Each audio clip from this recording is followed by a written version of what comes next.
Recording by अपन Mithila recording studio. कोई ने छै ककरो सकाम सब करै छै रंगदारी।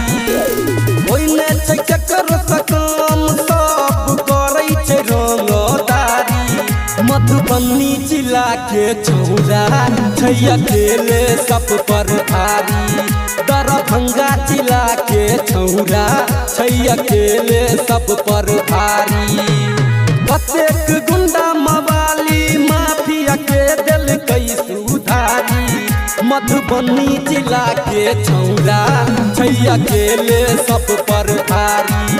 दरभंगा जिला के छौरा छै अकेले सब पर भारी। दरभंगा जिला के छौरा छै अकेले सब पर भारी।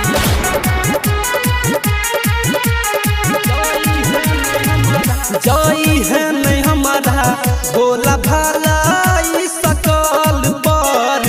कौनो लड़ाई लड़ै छियै रे अपना बल पर। जाई है नहीं हमारा भोला भाला सकल पर। कौनो लड़ाई लड़ै छियै रे अपना बल पर। सर पकफन बांध के चलै छियै रे सबसे अगाड़ी। सर पकफन बांध के चलै छियै रे सबसे अगाड़ी। सहरसा जिला के छौरा छै अकेले सब पर भारी। सुपौल जिला के छौरा छै अकेले सब पर भारी। मधुबनी जिला के छौरा छै अकेले सब पर भारी।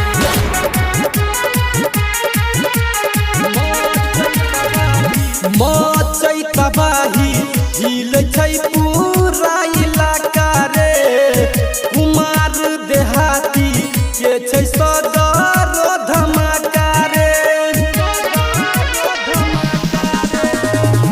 मचै तबाही हिल छै पूरा इलाका रे। कुमार देहाती के छै सदर धमाका रे। थाना पुलिस कहै छै जिया जिया हो बिहारी। अरे थाना पुलिस कहै छै जिया जिया हो बिहारी। सिरहा जिला के छौरा छै अकेले सब पर भारी। मधुबनी जिला के छौरा छै अकेले सब पर भारी।